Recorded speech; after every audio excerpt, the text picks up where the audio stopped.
Welcome to TG24 TV. నేను సుమలత. నారాయణపేట జిల్లా గుండుమాల్ మండల కేంద్రంలో భారత రాజ్యాంగ నిర్మాత బడుగు బలహీన వర్గాల ఆశాజ్యోతి మహామేధావి డాక్టర్ బిఆర్ అంబేద్కర్ 135వ జయంతి ఘనంగా నిర్వహించారు.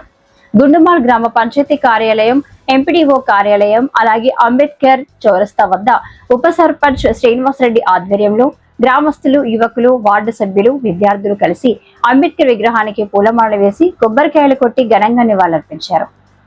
ఈ సందర్భంగా అంబేద్కర్ గారి త్యాగాలను, ఆయన ఎదుర్కొన్న అవమానాలను, అణగారిన ప్రజల కోసం చేసిన కృషిని శ్రీనివాసరెడ్డి, బద్రిగారి రవి, రమేష్ బాబు, చంద్రయ్య, రఘు, అంజీ యాదవ్ సమర్పించుకున్నారు. దేశ ప్రజలకు ఓటు హక్కు కల్పించడం, సమానత్వం కోసం పోరాటం చేయడం, అంటరానితనాన్ని నిర్మూలించడం, కార్మికుల పని గంటలను తగ్గించి శ్రమ దోపిడీని అరికట్టడం వంటి అంబేద్కర్ గారి గొప్ప సేవలను కొనియాడారు. అలాగే అన్నా చెల్లెలు బొర్రా ఉదయ్ కిరణ్, భార్గవి అంబేద్కర్ గారి జీవిత చరిత్రను విశదీకరిస్తూ ప్రసంగించారు. ఈ కార్యక్రమంలో గ్రామస్తులు, నాయకులు, వార్డు సభ్యులు తదితరులు పెద్ద సంఖ్యలో పాల్గొన్నారు. నమస్తే, వెల్కమ్ టు TG24 న్యూస్.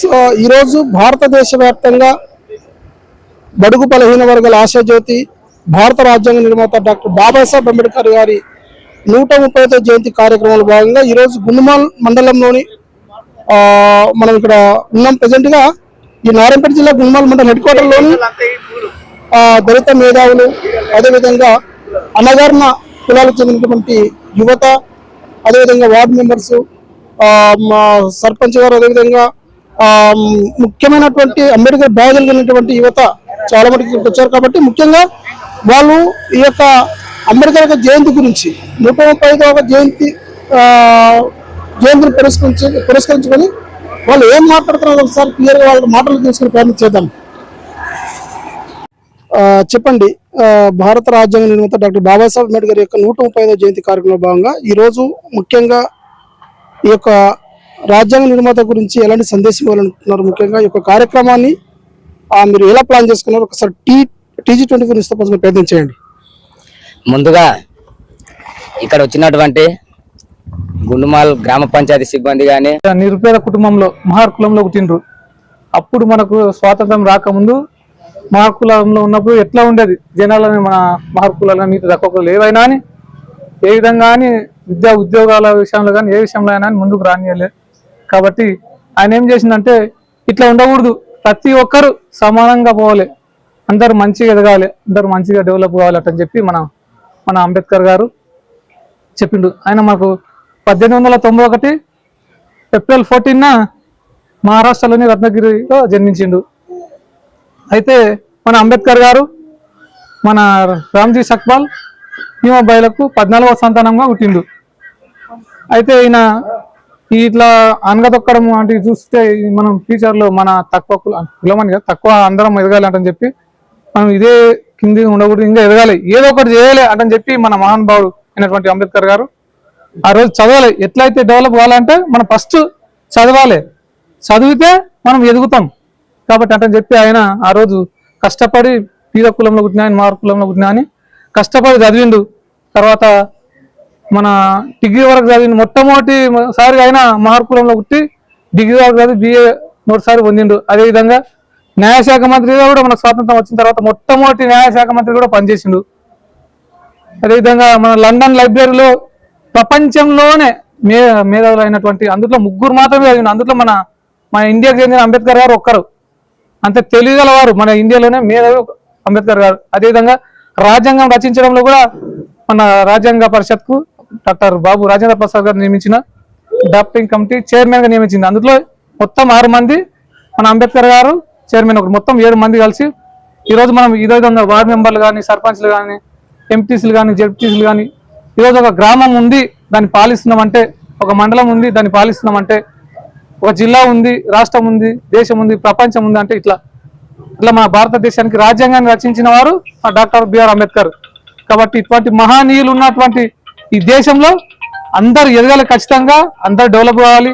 అందుకే ప్రతి మనం జయంతి దినాడు కానీ, వరదతి నాడు కానీ ఖచ్చితంగా ఇట్లాంటి మన మహానీయులని మరవద్దు ఎప్పుడైనా అని ఆయన పాటించినట్టు మనం ఇంకా ముందరికి తీసుకెళ్ళాలి అని చెప్పి ఆయన మనకు చెప్పిండు. ఒకటి అన్నాడు మన అంబేద్కర్ గారు మన భారత రాజ్యాంగం విషయంలో, మీకు శాతం అయితే నేను నడిపిన బండిని ముందుకు నడపండి, లేకపోతే అక్కడనే వదిలేయండి అన్నాడు.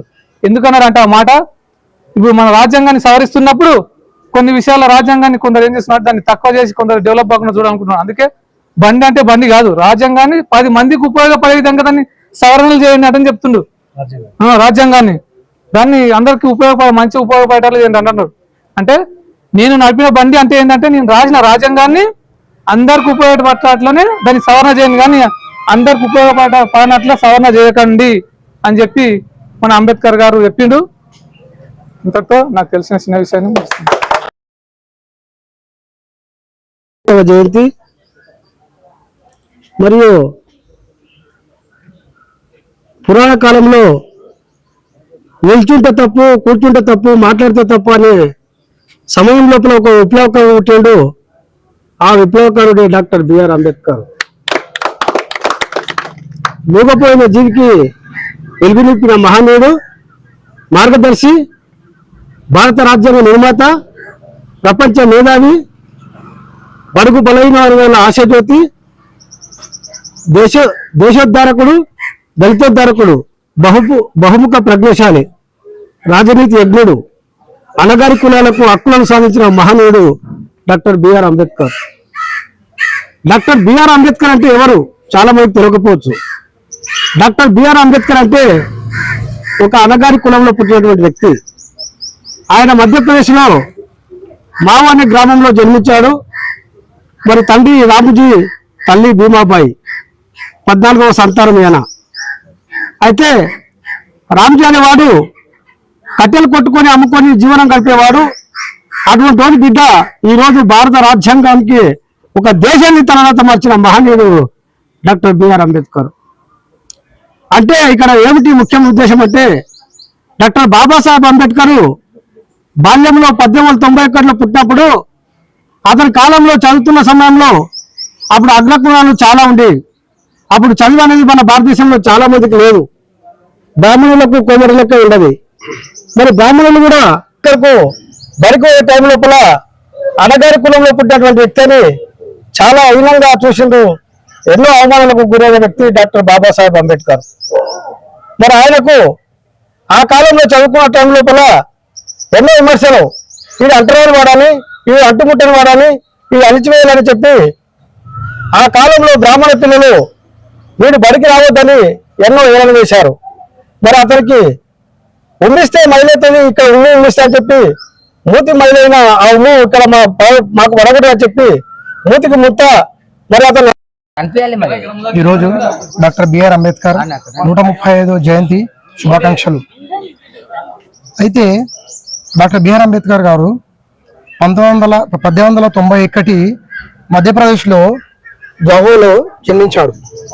ఈయన ఒక లక్ష్యం ఎంచుకున్నాడు, అంటే విద్యనే లక్ష్యంగా ఎంచుకున్నాడు. ఆయుధంగా అంటే చదువుకుంటే మనం ఏమైనా చేయొచ్చు కాబట్టి ఆయన విద్యనే ఒక లక్ష్యంగా, ఒక ఆయుధంగా ఎంచుకున్నాడు.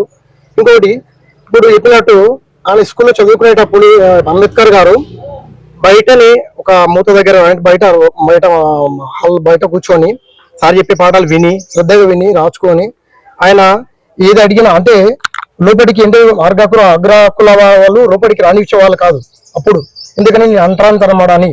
కానీ బయట కూర్చొని కూడా ఆయన ఈరోజు ఆ టైంలో ఆ దేశంలోని అత్యున్నతగా చదువుకొని ఒక ఉన్నతమైన భారతదేశంలోని ఉన్నతమైన అగ్ర స్థానంలో ఒకరిగా నిలిచాడు ఈయన. అదేవిధంగా ఇంకోటి గుర్తింపు ఏంటంటే ఈయనకు సమాజంలో మంచి ఉన్నత చదువుకున్నాడని, ఒకటి ఇంకో అందరినీ సమానత్వం కానీ ఐకమత్యం కానీ సోదరి భావం ఉండాలని చెప్పి ఈయన ఒక నినాదం చేసిండు కూడా. ఇంకోటి భారతదేశంలో మనం అందరం భారతదేశంలో బ్రతకాలి, భారతీయులు కానీ చనిపోవాలి అని ఒక నినాదం కూడా పెట్టిండు ఈయన అంబేద్కర్ గారు. అదేవిధంగా ఈయన 1947 మొదటి న్యాయమంత్రిగా పనిచేసిండు. ఆ మొదటి న్యాయమంత్రి పనిచేసినప్పుడు 60 దేశాలగాను రాజ్యాంగం ఈయనని అధ్యయనం చేసిండు. 60 దేశాలకు మన అంబేద్కర్ గారు 1949లో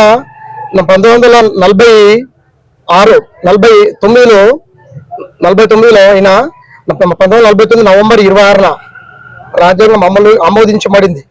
కానీ 1950 జనవరి 26న మాత్రం రాజ్యాంగం అమల్లోకి వచ్చింది. కానీ ఆయన రాసిన రాజ్యాంగము 2 సంవత్సరాల 11 నెలల 18 రోజులు ఈయన రూపొందించాడు అంబేద్కర్ గారు. ఓకే తరచుగా. అందరికీ నమస్కారం. మరి ఈరోజు డాక్టర్ బాబాసాహెబ్ అంబేద్కర్ గారి 135వ జయంతి శుభాకాంక్షలు. మరి అంబేద్కర్ ఆశయాలను కొనసాగించాలని చెప్పి మన అందరికీ తెలుసు. మరి అదే బాటలో నడుస్తున్నాం.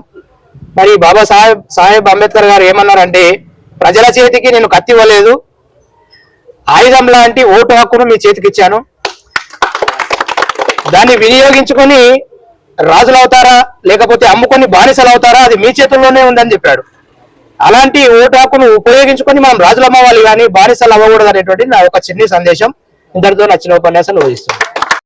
గుండుమాల్ గ్రామ ప్రజలకు మరియు గ్రామ పెద్దలకు, నాతోటి వార్డు మెంబర్లకు అందరికీ అంబేద్కర్ 130వ జన్మదిన శుభాకాంక్షలు తెలియజేస్తున్నాను. మనం ఈరోజు ఈ స్థానం ఉంటున్నాము, మనం ఈరోజు ఇన్ని కార్యక్రమాలు చేసుకుంటున్నామంటే, ఇంత రాజ్యాంగం గురించి మాట్లాడుతున్నామంటే ఆ మహనీయుడు పెట్టినటువంటి రాజ్యాంగం ద్వారానే మనం ఈరోజు ఉన్నాం. అంబేద్కర్ గారు ఏమంటున్నారంటే, నేను మీకు రాజ్యాంగాన్ని ఇచ్చిన, రాజ్యాంగ విలువలకు లోబడి రాజ్యాంగ విలువకు పాలకబడి మీరు పనిచేస్తే ఆ పనిచేయడం వల్ల అందరూ బాగుపడతారని చెప్పి అంబేద్కర్ గారు అన్నారు. మనం ఆ అంబేద్కర్ గారి కృషిని ముందుకు నడిపిస్తూ రాజ్యాంగ విలువడికి లోబడి మనం పనిచేసుకుంటూ ముందరికి వెళ్దామని కోరుకుంటున్నాను. అంబేద్కర్ జయంతి శుభాకాంక్షలు. ముందుగా ఇక్కడికి వచ్చిన ప్రతి ఒక్కరికి అంబేద్కర్ 130వ జయంతి శుభాకాంక్షలు.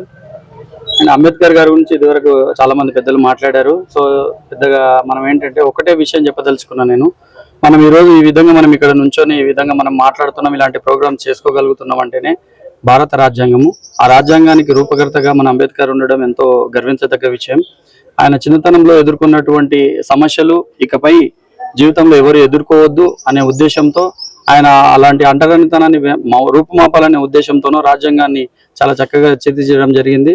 సో భారతదేశానికి ఇంత పెద్ద రాజ్యాంగాన్ని ఇచ్చి ఆ విధంగా మనం పాలించుకొని మనందరం సమానత్వంగా బతకాలి, సో ఎవరు ఎక్కువ ఎవరు తక్కువ కాదు అనే ఉద్దేశాన్ని మన లోపల నింపడానికి ఆయన చేసిన కృషి ఎంతో గొప్పగా మనము చెప్పుకోవచ్చు ఈరోజు. అండ్ ముఖ్యంగా ఏంటంటే ఆయన కృషిని గుర్తించి భారత రాజ్యాంగంలోని అత్యున్నత పురస్కారమైనటువంటి భారతరత్న అతనికి వరించడం జరిగింది. సో అదే విధంగా మనకు స్వాతంత్రం వచ్చిన తర్వాత ఆయన న్యాయశాఖ మంత్రిగా పనిచేస్తారు. Colorful morning to everyone. I am Margali from 10th class. Today I feel honored to speak about Dr. B.R. Ambedkar, who dedicated his life to equality, justice and humanity. Dr. B.R. Ambedkar was not only architect of Indian Constitution but also a true champion of many oppressed and marginalized people in our society. Being born in difficult circumstances, he faced many problems, discrimination, but through education and hard work, he became one of the main leader and scholars in our Indian history. His famous message was educate, agitate, and organize to inspire all the citizens in our country. As a responsible citizen, it is our duty to follow his values and create a new history. Thank you for giving this wonderful opportunity. Thank you. A wonderful good morning to everyone and respected dignitaries and respected Sarpanch Saru, and myself B. Kiran, and I am graduating my intermediate recently. And today I would like to here to speak about the Dr. B.R. Ambedkar. He is one of the greatest citizen India, and he born on 1891 April 14th, and he is in engaged year, and he faced many social discriminations, and he would imagine that's like, and he would want to, and he is and he was imagine that's like he want to study it, and it is a powerful weapon, it can change the world. And he completed his studies like prestigious institutions like Columbia University in London, London School of Economics, and after he is worked as a first Indian Law Minister of India. And he also tell that he's always wants to citizens like and thank you for giving this golden opportunity. Thank you. ముగ్గురే: బుద్ధుడు, పూలే, కబీర్. ఈ ముగ్గురు ద్వారా ప్రపంచానికే, ఒక భారతదేశానికే ఉత్తరం నుంచి దక్షిణం నుంచి పడమర, తూర్పు, ఈ 4 దిక్కుల విధంగా అందరికీ ఆలోచన విధానాన్ని మార్పు తీసుకురావాలని కంకణం కట్టిండు డాక్టర్ బాబాసాహెబ్ అంబేద్కర్. పూలే, తన గురువు పూలే శివాజీ మహారాజ్ చరిత్రని, శివాజీ మహారాజు ఆలోచన విధానాన్ని, శివాజీ మహారాజు యొక్క చరిత్రను తీసుకొచ్చిండు మహాత్మా జ్యోతిరావు పూలే.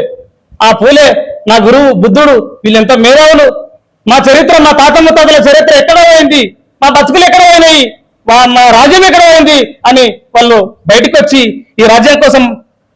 Hi, నేను మీ సత్యశ్రీ.